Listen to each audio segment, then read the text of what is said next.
Hi, guys. It's Lori Stancil. Thank you so much for joining us for Let's Talk Faith series. I'm so excited because we have Rachel Ngom with us, and she really is a woman of impact.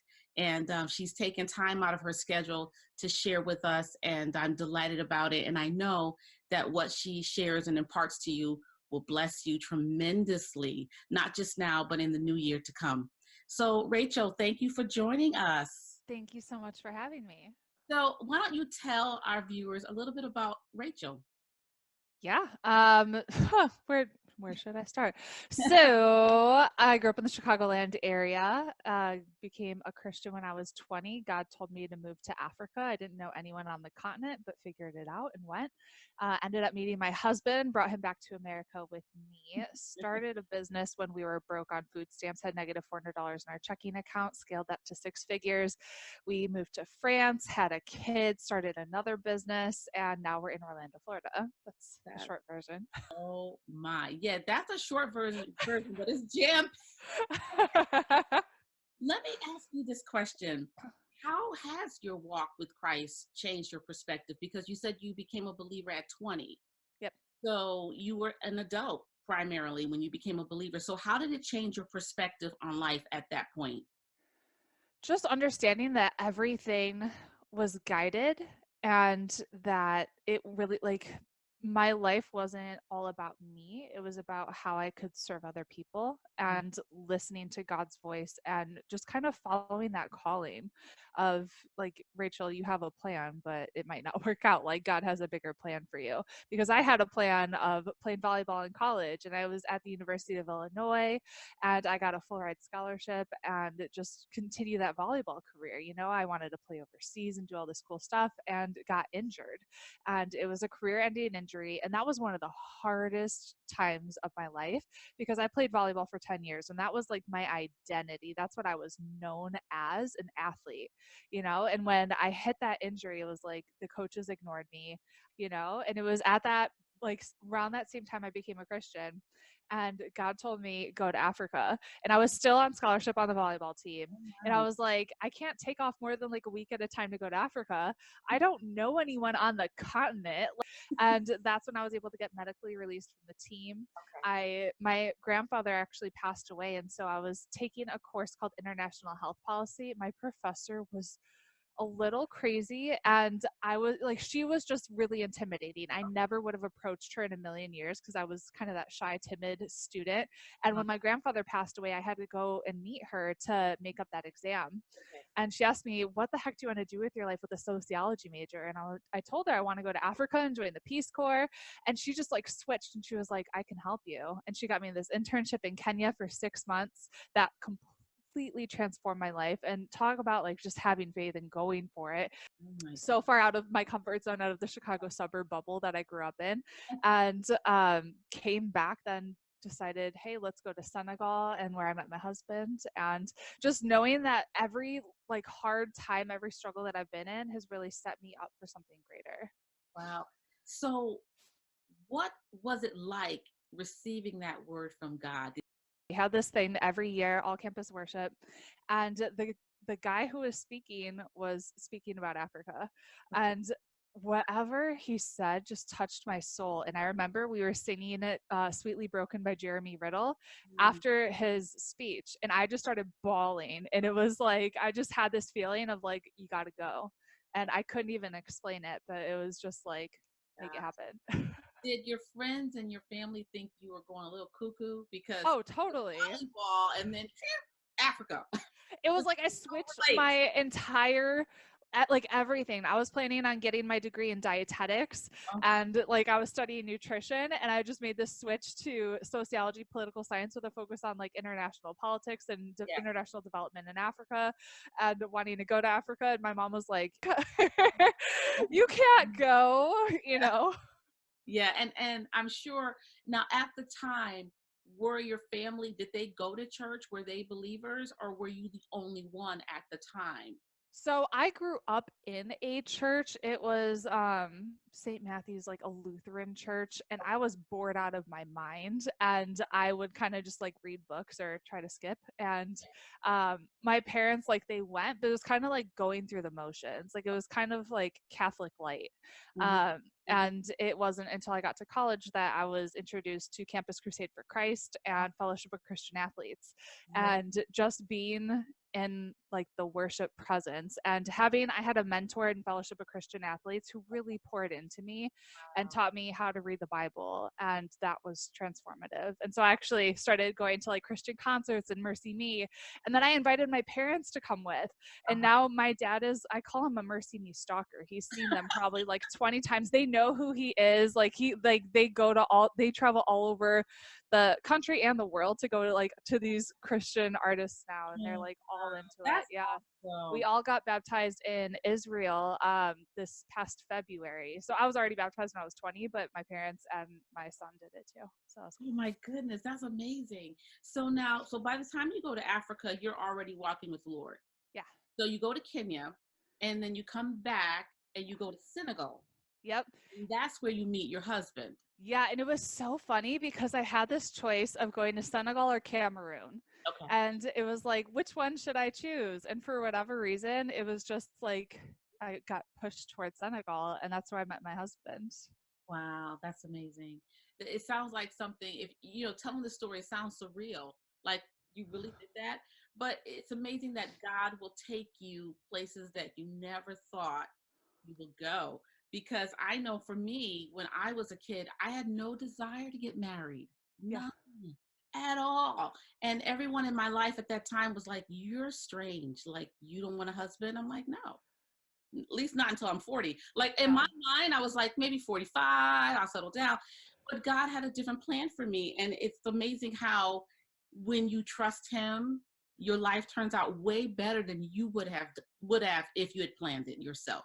Totally. And it was so funny. My mom and sister-in-law, we were like right before I left for Senegal, they were kind of joking that I was going to meet somebody and get married. And I was like, haha, no, like I have no desire to get married right now. I was like 22, I think. I was young. And it was like I met my husband. I knew that like the day I met him, like he's the guy. Tell us a little bit about that first business. You said you were on food stamps, you're making Yeah. negative. Tell us about how you got that started. Yeah, so it was network marketing, which has very low barrier of entry. And I saw other people having success in that business. And I got my master's in social work. And so that was what I wanted. Like, that was my intended path. Mhm. And God had another path, I guess. I wasn't supposed to get a job in social work. And so I was applying for all these jobs. They all wanted me to have paid work experience, which I had a lot of international internship experience, but none paid. And it was literally like, what are you going to do? The only job I could find was cleaning equipment at our local gym for minimum wage. And I had a 3-month-old son. And so I didn't want to leave him and be gone all day, for like $700 a month. Like, that did not seem worth it at all. So I'm like, I got to figure something else out. And that's when I was with Beachbody.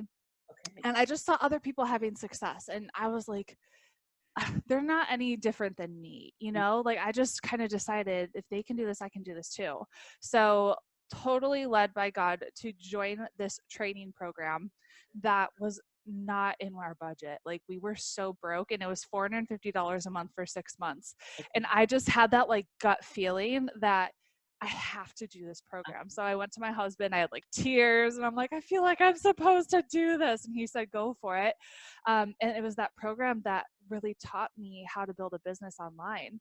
And, we were able to grow our Instagram and Facebook and grew to 6 figures within 2 years. And that's when everything kind of changed. Oh my goodness.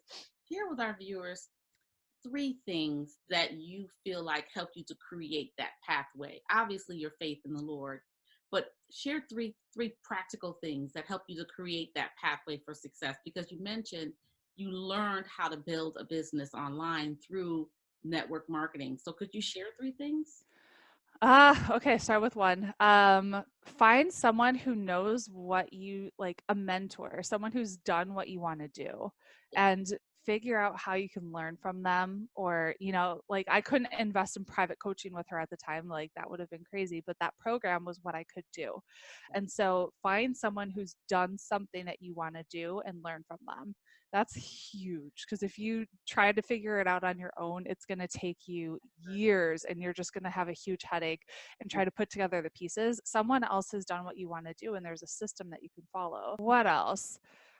I guess be relentless and have a belief in yourself.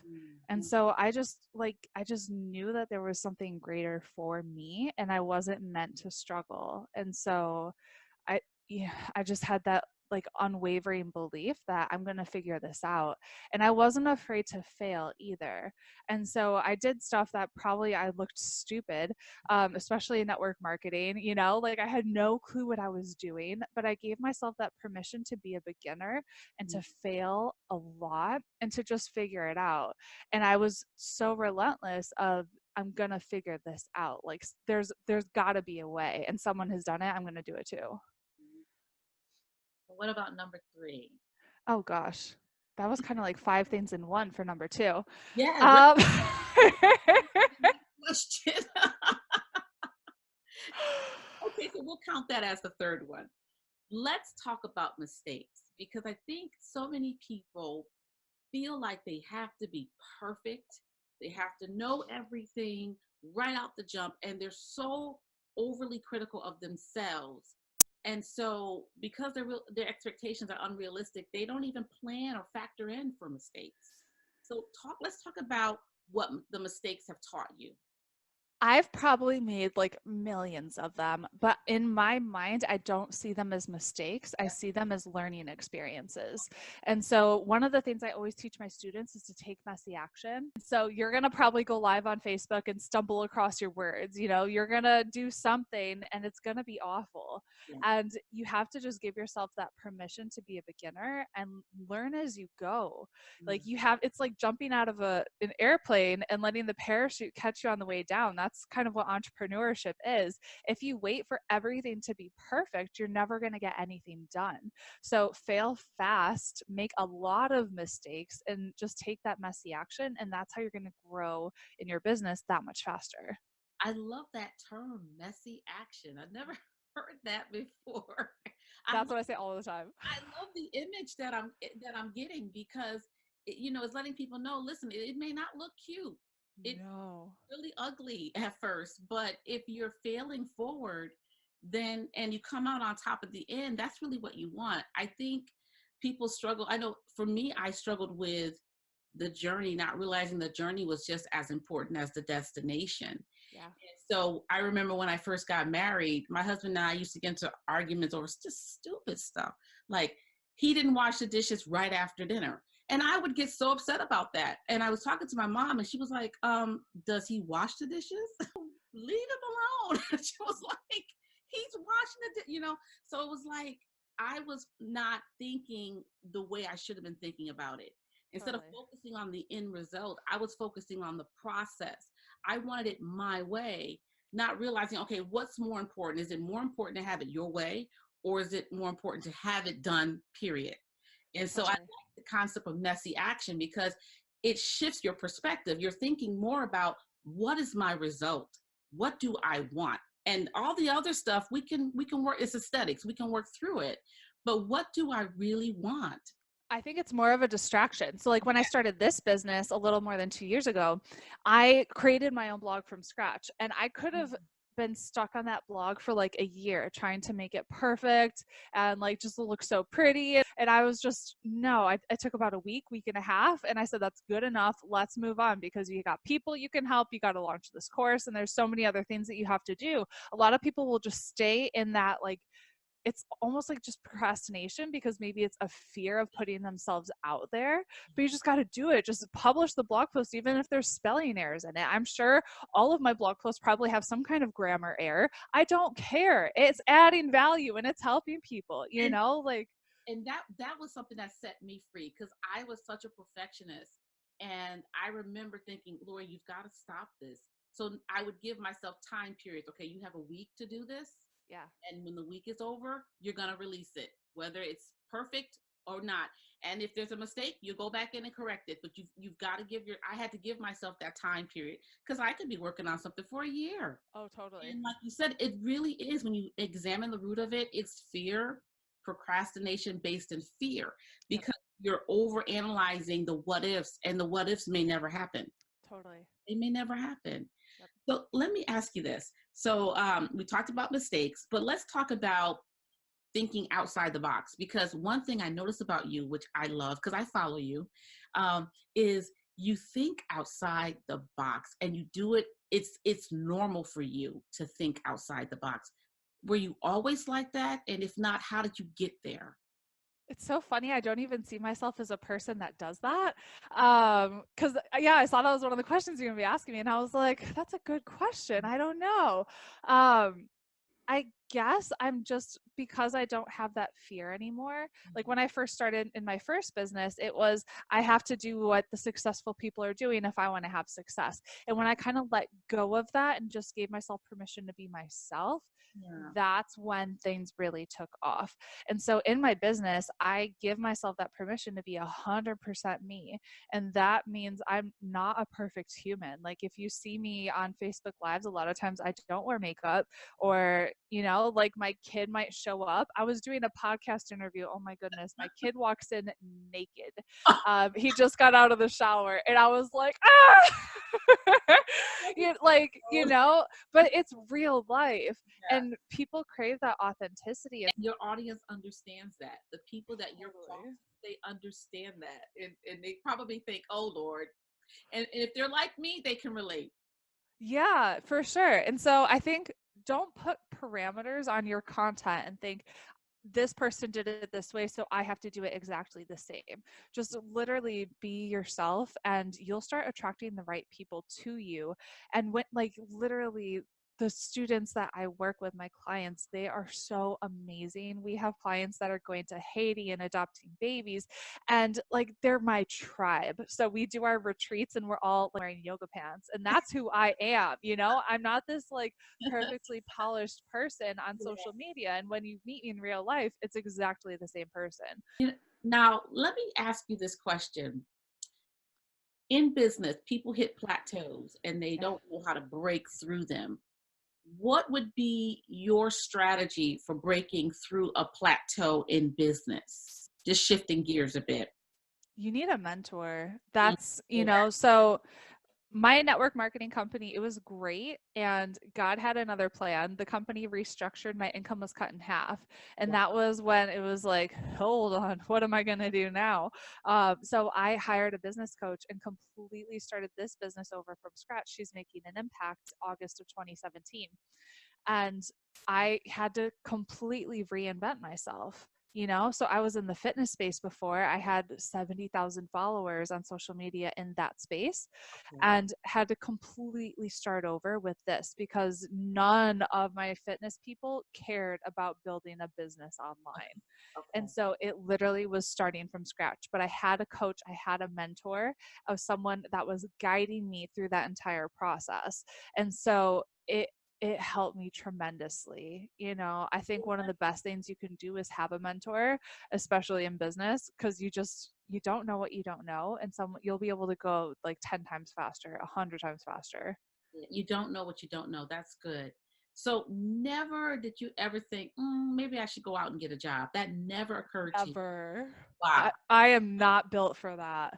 I enjoy my freedom. This morning I got my hair cut, and right before I got on this with you, and we're having our second baby. Like, there's no way I'm gonna go and find a job. I'm not built for that. I like being able to do what I want when I want.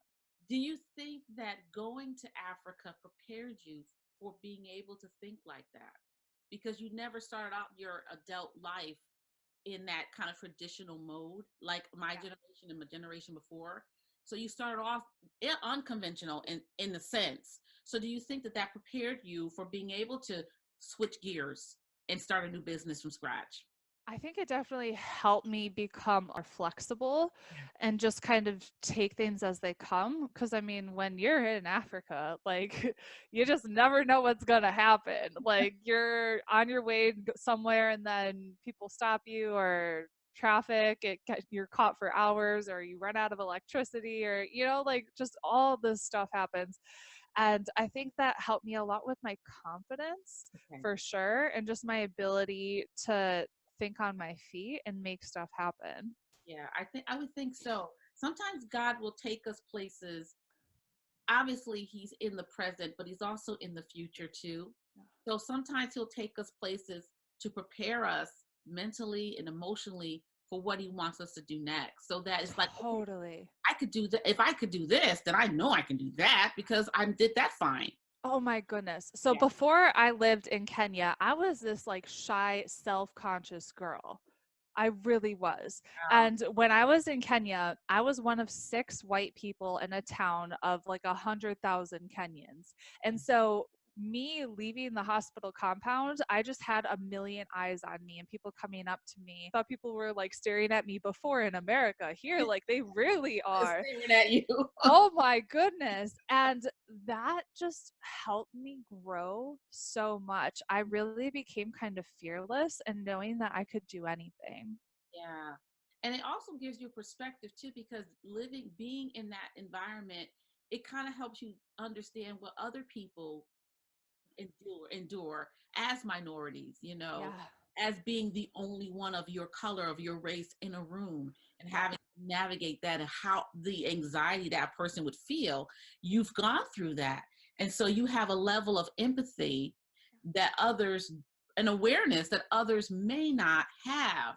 And I think that's a powerful thing because then you can actually become a voice of encouragement and empowerment to say, hey, listen, I'm not, I may not be your color, but I know how you feel right now because I felt like that when I lived in Kenya or wherever. It gives Totally. us empathy to be able to connect with people. Don't you agree? Totally. Yeah, when I moved back from Kenya, I was still in college and I actually started working with African refugees and helped with the resettlement of African refugees. And that was just like what I was led to and what I was called to. And because, man, imagine coming to a new country. I just remember working with these guys from Burundi. They were from the bush in Burundi Okay. and were forced to flee here. They never went to school. So we're trying to help them fill out job applications. They don't know how to write. So I'm trying to teach them how to write a letter A and like literally starting over from scratch, you That's know? overwhelming. That is, oh, that's enough to make someone mentally just shut down. Totally. You know what? This is crazy. I don't even know how to function. I can't even say have a basic conversation, and they want me to apply for a job. How in Right. the world And figure out healthcare system and just like getting from place A to place B when you've never been on like transportation, you and never know? mind dealing with the culture shock. That's a whole nother piece that's separate from knowing how to be literate in a new culture. Yeah. So I'm sure that your experiences gave you a compassion and made you relatable to help people, to empower people. Yeah. So kudos to you. Let me ask you another question. As I said to you earlier, we have all kinds of women listening, primarily Christian women. Many of them are entrepreneurs. Some of them have been and failed and kind of got discouraged. What would you say to that Christian woman who is really feeling like I need to give this entrepreneurship another chance? I need to step out. I really feel like in my heart, this is what God wants me to do for the next phase of my life. What would you say to them? Where would they start? Get a mentor.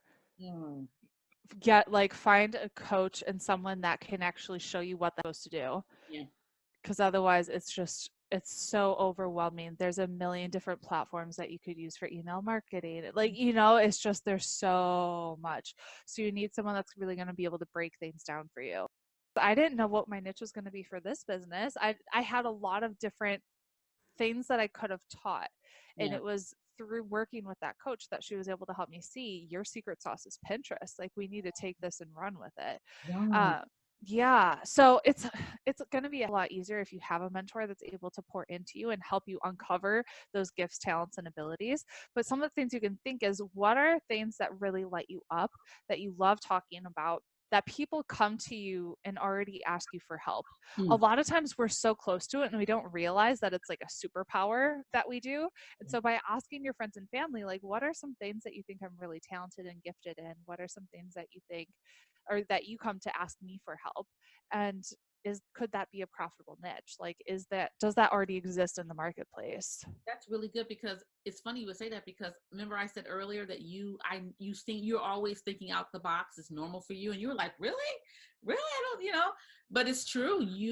That to me, if I had to describe you, I would say she thinks out the box. That's how she lives out the box. Like, that's how I would describe you. And so you're right. Sometimes it is good to ask other people how they see you, because sometimes we devalue things in us that are very common to us. So much. So one of my clients, she signed up to work with me a little over a month ago, and she had so much, like so many things that she could do really, really well. Like, she's invested in her own personal growth, her own personal development, and she couldn't see it. And it was so funny. And because she wanted to do this business of mindset. And I was like, hold on a second. You've been doing this at work for how long? And so we literally just branded her as doing funnels, Facebook ads, that kind of thing. Within 30 days, she already made $5,000. And I have no doubt that this year she'll literally be making multiple six figures. And like, for her, she didn't see it. Like, and it was kind of like, duh, this is what I should be doing. But it wasn't until she had that outsider's perspective. I remember when someone first said that to me years ago. They were asking me, what do you do? And I was describing it. This is a long time ago. And they were like, you're a coach. What? A what?